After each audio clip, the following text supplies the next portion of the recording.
ദൈവനാമം വാഴ്ത്തപ്പെടുമാറാകട്ടെ. പ്രിയ സഹോദരന്മാരും സഹോദരിമാരുമായി എന്നെ കേൾക്കുന്ന ദൈവമക്കളെ, ഈ വിശുദ്ധ നോമ്പിൻ്റെ 15-ാം ദിവസത്തിലാണ് ദൈവകൃപയാൽ നാം എത്തിയിരിക്കുന്നത്. ഈ ആത്മീയ യാത്രയുടെ നടുവിൽ നിൽക്കുമ്പോൾ ഈ നിമിഷങ്ങളിൽ ലോകം മുഴുവൻ നമ്മെ ചുറ്റിപ്പറ്റിയിരിക്കുന്ന യുദ്ധങ്ങളുടെ ശബ്ദം നാം കേൾക്കുന്നു. ഇന്ന് പത്രമാധ്യമങ്ങളിലൂടെ, സോഷ്യൽ മീഡിയകളിലൂടെ വേദനാജനകമായ വാർത്തകൾ ഇന്ന് നാം കാണുന്നു, കേൾക്കുന്നു.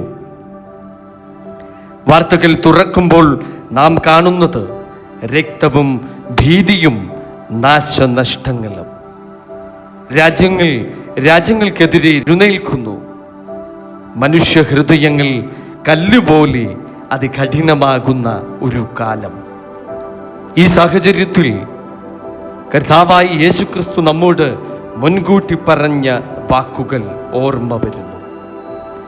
നിങ്ങൾ യുദ്ധങ്ങളെയും യുദ്ധശ്രുതികളെയും കുറിച്ച് കേൾക്കും. ചഞ്ചലപ്പെടാതിരിപ്പാൻ സൂക്ഷിച്ചുകൊള്ളുകയും അത് സംഭവിക്കേണ്ടതു തന്നെ എന്ന ആ തിരുവചനം വിശുദ്ധ മത്തായി എഴുതിയ സുവിശേഷം 24-ാം അധ്യായത്തിൻ്റെ 6-ാം വാക്യമാണ്. ഈ തിരുവചന വാക്യത്തെ സംബന്ധിച്ച് ഈ വിശുദ്ധ നോമ്പിൽ 15-ാം ദിവസമായി എന്ന് അല്പനേരം നമുക്ക് ധ്യാനിക്കുകയും പ്രാർത്ഥിക്കുകയും ചെയ്യാം. പ്രിയ ദൈവമക്കളെ, യുദ്ധം ഒരു പുതിയ സംഭവമല്ല. പക്ഷേ ഓരോ കാലത്തും അത് മനുഷ്യ ഹൃദയത്തിൻ്റെ പാപത്തിൻ്റെ ഫലമായുള്ള തീരുമാനങ്ങളുടേതാണ്. പുറമേയുള്ള യുദ്ധങ്ങൾക്ക് മുൻപ് തന്നെ ഉള്ളിൽ ഒരു യുദ്ധം നടക്കുന്നു. അഹങ്കാരം, അധികാരമോഹം, ദേഷ്യം, ഇവയാണ് യഥാർത്ഥ ശത്രുക്കൾ. ഈ വിശുദ്ധ വലിയ നോമ്പും ഒരു ആത്മീയ യുദ്ധമാണ്.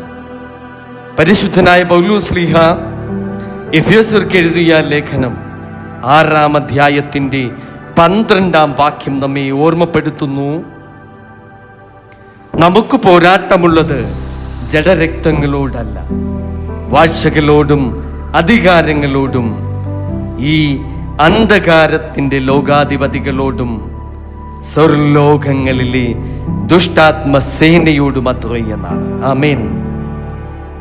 ഇന്ന് ഈ ലോകത്തിൽ നടക്കുന്ന യുദ്ധങ്ങൾ, മനുഷ്യരുടെ ഉള്ളിൽ നടക്കുന്ന, ഭരണാധികാരികളായിട്ടുള്ളവരുടെ ഉള്ളിൽ നടക്കുന്ന ആത്മീയ യുദ്ധത്തിൻ്റെ പ്രതിഫലനമാണ്.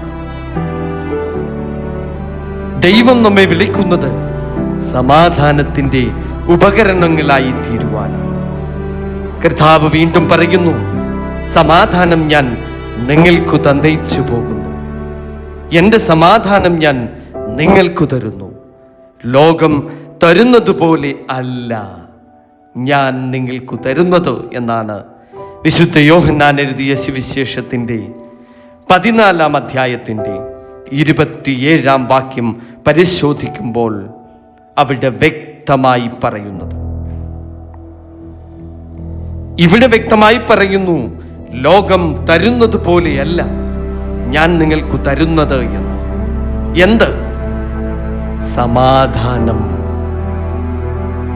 അത് ആയുധങ്ങൾ കൊണ്ടോ കരാറുകൾ കൊണ്ടോ ലഭിക്കുന്നതല്ല. അത് ഹൃദയത്തിൻ്റെ ആഴത്തിൽ നിന്ന് ലഭിക്കുന്ന ദൈവാനുഗ്രഹമാണ്. പ്രിയ ദൈവമക്കളെ, ഈ വിശുദ്ധ നോമ്പിൽ നാം ആയിരിക്കുമ്പോൾ ക്രൂശ് നമ്മെ ഓർമ്മിപ്പിക്കുന്നു, യുദ്ധം ജയിക്കുവാൻ ആയുധങ്ങൾ വേണ്ട, സ്നേഹം മതി. ക്രൂശ് ഒരു പരാജയത്തിൻ്റെ ചിഹ്നമല്ല, അത് ദൈവിക വിജയത്തിൻ്റെ അടയാളമാണ്.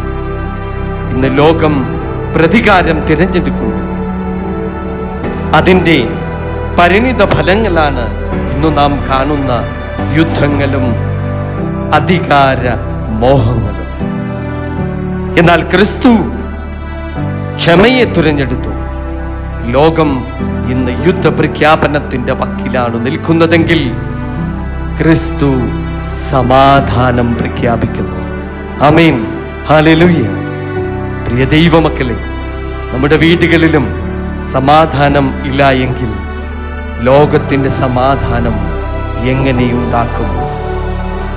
നമ്മുടെ ഹൃദയങ്ങളിൽ ദേഷ്യമുണ്ടെങ്കിൽ രാജ്യങ്ങൾക്കിടയിൽ സമാധാനം എങ്ങനെയുണ്ടാക്കും? ഈ വിശുദ്ധ നോമ്പ് നമ്മെ ആത്മപരിശോധനയിലേക്കാണ് വിളിക്കുന്നത്. എൻ്റെ ഉള്ളിൽ യുദ്ധമുണ്ടോ?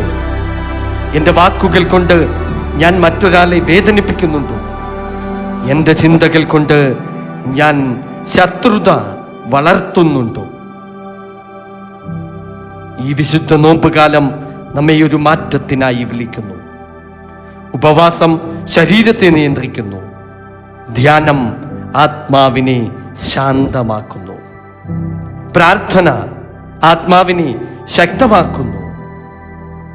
ദാനം ഹൃദയത്തെ വിശാലമാക്കുന്നു. പ്രിയ ദൈവമക്കളെ, ലോകം ഇപ്പോൾ ഇരുട്ടിൽ ആണെന്ന് തോന്നാം, പക്ഷേ തിരുവചനം എന്ന പ്രകാശം നമ്മെ നയിക്കുന്നു. ഭയപ്പെടേണ്ട, ഈ വാക്ക് ഇന്നും സത്യമാണ്. ദൈവം ചരിത്രത്തിൻ്റെ നിയന്ത്രണം കൈവശം വെച്ചിരിക്കുന്നു. നമ്മൾ വാർത്തകളേക്കാൾ വചനത്തെ വിശ്വസിക്കണം. ഭീതിയേക്കാൾ വിശ്വാസത്തെ തിരഞ്ഞെടുക്കണം. യുദ്ധത്തേക്കാൾ സമാധാനത്തെ തിരഞ്ഞെടുക്കണം. ആ സമാധാനത്തെ തിരഞ്ഞെടുക്കുവാൻ ലോക രാജ്യ നേതാക്കൾക്ക് സാധിക്കട്ടെ എന്ന് നമുക്കും ഈ അവസരത്തിൽ പ്രാർത്ഥിക്കാം. ഈ വിശുദ്ധ നോമ്പിനെ ശേഷിക്കുന്ന ദിവസങ്ങളിൽ നമുക്കും ഈ സമാധാനത്തിൻ്റെ ദൂതന്മാരാകാം. നമ്മുടെ പ്രാർത്ഥനകൾ ലോകത്തിൻ്റെ മുറിവുകൾക്ക് മരുന്നാകട്ടെ. നമ്മുടെ ഉപവാസം, ധ്യാനം, പ്രാർത്ഥന എന്നിവ ദൈവിക കരുണയെ വിളിച്ചു വരുത്തട്ടെ. അവസാനമായി നമുക്ക് പ്രാർത്ഥിക്കാം ലോക സമാധാനത്തിനായി. കരുണയുടെ ഉറവിടമായ പരമപിതാവേ, ശാന്തിയുടെ പ്രഭുവായ യേശുക്രിസ്തുവേ, ജീവന്റെ ശ്വാസമായ പരിശുദ്ധാത്മാവേ, ഇന്ന് ലോകരാജ്യങ്ങളുടെ മുറിവുകളുമായി ഞങ്ങൾ നിന്റെ തിരുസന്നിധിയിൽ നിൽക്കുന്നു. യുദ്ധത്തിൻ്റെയും യുദ്ധഭീതിയുടെയും ഇരുട്ട് ഭൂമിയെ മൂടിയിരിക്കുന്നു. വെടിയൊച്ചകൾ ആകാശം കീറിമുറിക്കുന്നു. കണ്ണുനീർ നദികളായി ഒഴുകുന്നു.